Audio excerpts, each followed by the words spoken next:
USSR और America दो शक्ति बन गई। तो अमेरिका और जो आपकी रसिया की थी यूं की हो गई, समझ लीजिए 36 का आंकड़ा हो गया। फिर क्या हुआ दोस्तों कि सुभाष चंद्र बोस ने वहाँ समीकरण देखी कि हम रसिया से मदद लेंगे और भारत को आज़ाद कराएंगे। तो उनका प्लान था मंचूरिया होके बाया उधर रसिया जाएँ। फिर अचानक जो आप किताब पढ़ते हैं नेट पे देखते हैं कि फिर क्या हुआ कि वो ताइपे गए, ताइपे उधर आपका जापान होके बाई सिंगापुर होके ताइपे एक जगह रुके। फिर ताइपे जो ताइवान में अब उसका प्लेन क्रैश हो गया और उनकी डेथ हो गई। और उनके साथ एक जापानी अधिकारी, एक और अधिकारी थे, उसकी वहाँ डेथ हो गई। बताते उसमें एक तेल के टैंकर थे और वो उसमें आग लग गई। फिर नेताजी का शरीर जल गया, कई घंटों तक नेताजी तड़पते रहे। फिर उनकी अस्थियों को रिंकुजी टेम्पल, जो रिंकुजी टेम्पल है जापान में, उनकी अस्थियों को वहाँ संभाल के रखा गया है। प्लस उनके चश्मा उस्मा जो उनके सिम्बोलिक चीज़ें वहाँ पे रखा गया है। और आज भी मंदिर में उनकी पूजा होती है, समझ लीजिए एक तरह से उनकी अस्थियों को वहाँ रखा गया है। वो पूजनीय उन्हें माना जाता है क्योंकि उन्होंने जापान की लड़ाई में पूरा भाग लिया था और जापान ने हमारी मदद की थी जितनी हो सकती थी। और फिर जो रहमान थे आपके, जो हमेशा उनके साथ रहते थे सुभाष चंद्र बोस के साथ, वो इंडिया वापस आ गए। अब दोस्तों कहानी यहाँ पे नई स्टार्ट करते जो हमारी सीरीज़ है। यहाँ तो आपने उसका कहीं यूट्यूब में, कहीं चैनलों में, कहीं देख लिया होगा आपने कि नेताजी की डेथ प्लेन क्रैश में हो गई। फिर क्या होता है कि नेताजी के जो तीन जो मेन थे, आपके ढिल्लो जी थे, रहमान थे आपके, और एक सिख थे, माने एक हिंदू थे आपके उसमें, एक सिख थे और एक मुस्लिम थे। तो ये तीनों क्या होता है कि दोस्तों जब युद्ध ख़त्म हो जाता है तो इनको क्या होता है, युद्धबंदी बना के ब्रिटेन को सौंप दिया जाता है।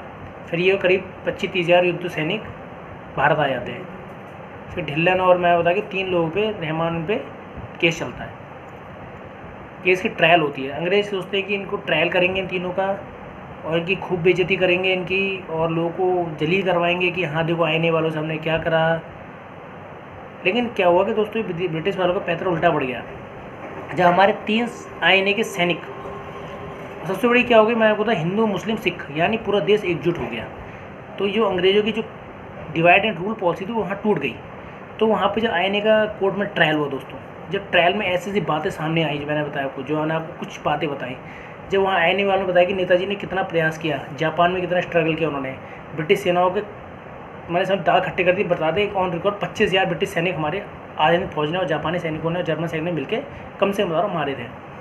तो उस टाइम समझ लीजिए ना, युद्धबंदी और मार तमाम धाराएं पे सुभाष चंद्र बोस लगा दी गई थी। तो ये ट्रायल चला, मैं आपको आईने का ट्रायल चला दोस्तों। उस टाइम पूरा देश उबल रहा था एकदम। पूरा देश ने देखा कि अंग्रेज कैसे बुरा व्यवहार करते हैं। तो युद्धबंदी में आ गए, कई को मार दिया गया, फांसी दे गई आईने वालों को। तो उनका ट्रायल चला तो कोर्ट में इन्हें जलील किया गया, उल्टे क्वेश्चन करे गए, दुश्मन का साथ देने का आरोप लगाया गया। लेकिन हमारे तीनों भाइयों ने, जो ढिल्लन बताया, रहमान से बताया, इन्हें बड़ा ज़बरदस्त का जवाब दिया।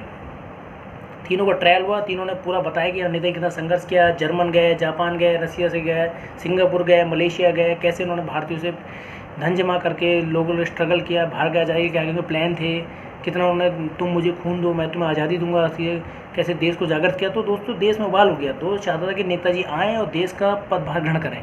लेकिन उस टाइम कांग्रेस ने, ब्रिटिश सरकार ने, अमेरिकन सरकार ने ऐसा प्रोपेगेंडा रचा कि सुभाष चंद्र बोस की मौत हो गई और लोगों को डिमोलाइज करा। लेकिन दोस्तों आईने को सैनिक ने वो काम किया जो सुभाष चंद्र बोस चाहते थे।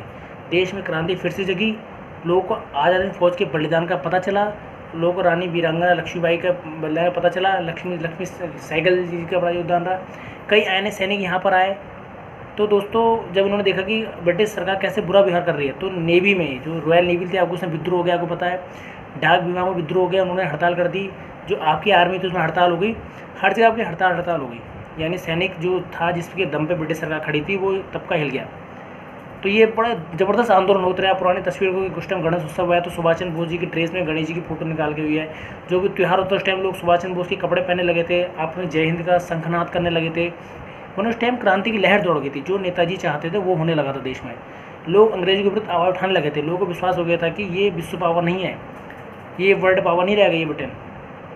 और विश्व युद्ध के बाद तो ब्रिटेन की ऐसी हालत हो गई थी, मैं आपको तो आप दूसरे देश पे क्या कब्जा करेंगे, अपने देश में उसकी बुरी हालत हो गई थी। कई लाखों सैनिक मारे गए थे कॉलोनियों में। उसने कहते हैं जहाँ उपनिवेश थे उसके भारत में कई सैकड़ों लाखों उसने उपनिवेशों के सैनिकों को मरवाया। अपने नहीं आते थे ब्रिटेन लड़ने जाता, उपनिवेशों से मान भारत गुलाम भारत भेज दिया, मलेशिया गुलाम मलेशिया भेज दिया, जहाँ पे फ्रांस।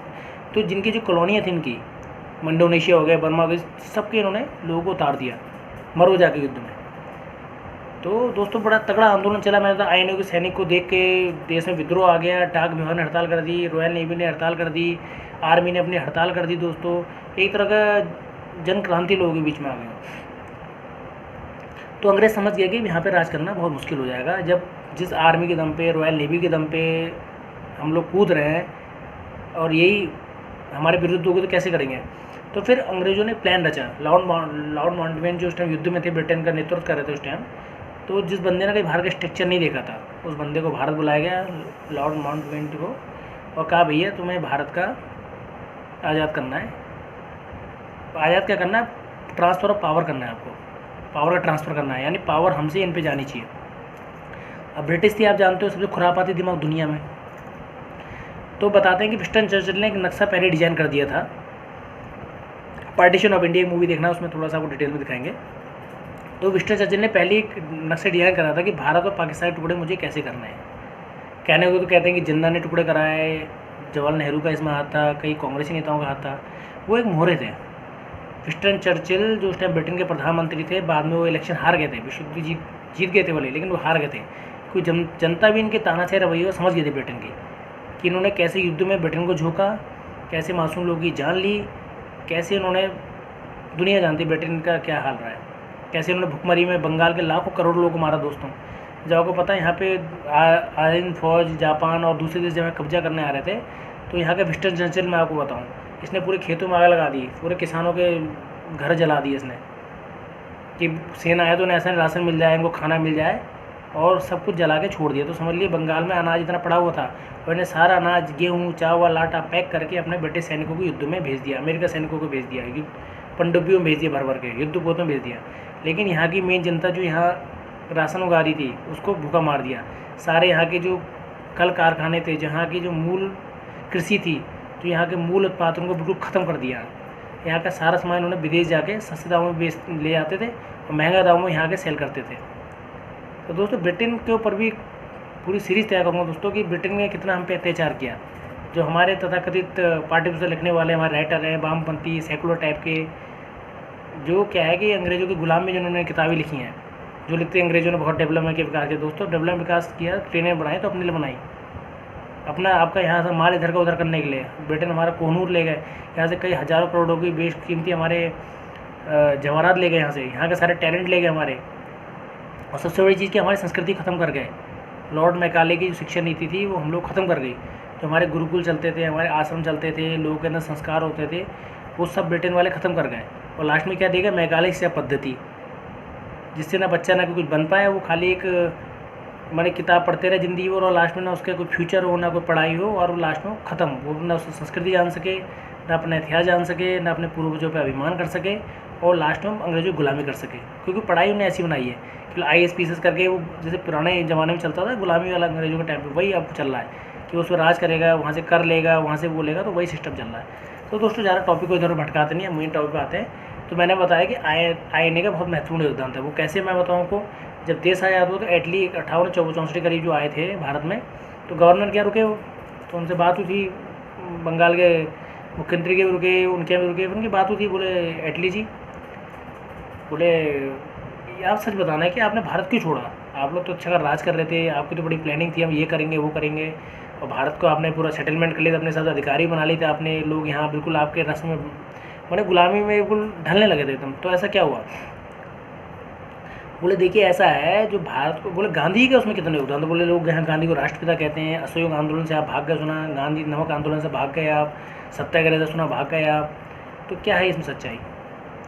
तो इटली ने क्या कहा, तो ब्रिटेन का प्रधानमंत्री रहा, ब्रिटेन का, तो उन्होंने क्या कहा, बोले गांधी, हु इज़ गांधी? बोले गांधी, मैं आपको हिंदी में बताऊँगा कि गांधी जी के आंदोलन में कोई असर नहीं था। बोले 0.11% असर रहा होगा आंदोलन का।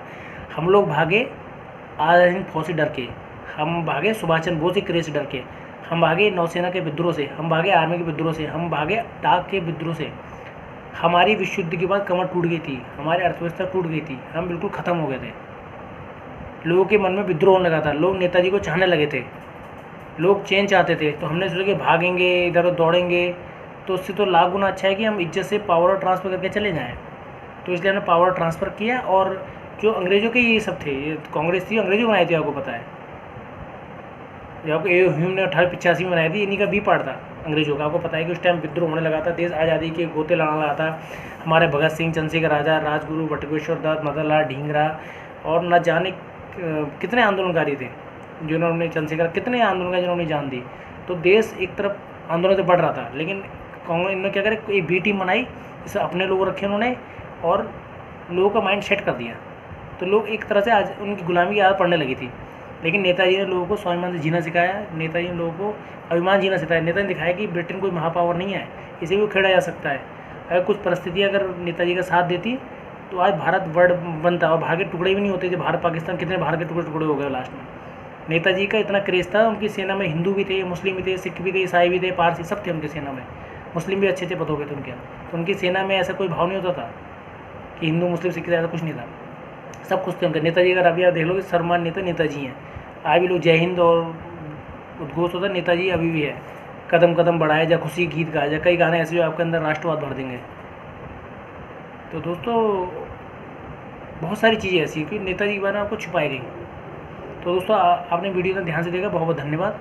अब मैं आपको अगले पार्ट में बताऊँगा कि नेताजी की मृत्यु हुई थी नहीं हुई थी, गुमनामी बाबा का रहस्य क्या है, भगवान बाबा का रहस्य क्या है, और बहुत सारी चीज़ें मैं आपको बताऊँ। ये आपने कई सीरीज़ होंगी, उस पर बहुत अलाइव और डेड देखी हुई, कुछ लोगों ने गुमनामी बाबा देखी, सूरज, बहुत सारे लोगों ने, हमारे अनुजधर जी हैं, आपको बताया मैंने, चंचूड़ जी हैं हमारे, तो इन्होंने भी काफ़ी पुस्तकें लिखी हैं इस बारे में। आप उनको पढ़ सकते हैं और डिटेल आप उसके बाद जान सकते हैं। और थोड़ा बहुत मैं आपको बताऊँगा, थोड़ा आपको लिंक दूँगा इसके में, आप इसके बाद जानिए। प्लीज़ अपने ऐसे क्रांतिकारी को और हमारे स्वतंत्रता सेनानी को मत भूलिए, माने जिन्होंने आपके लिए त्याग दिया, बलिदान दिया, और आज ना उनके परिवार का आपको पता कौन है, ना उनके बारे में उनको पता आपको। तो आपको जानना पड़ेगा दोस्तों, अपने जो क्रांतिकारी बलिदान है उनका इतिहास भूल जाता है तो देश और देश के नागरिक की उन्नति नहीं कर सकते। तो इसलिए दोस्तों ये इसके और पार्ट्स हैं, आपको देखने और जानिए, और आप मुझसे जुड़े रहे, अपने तरह अमूल्य समय दिया। बहुत बहुत धन्यवाद। जय हिंद, जय भारत।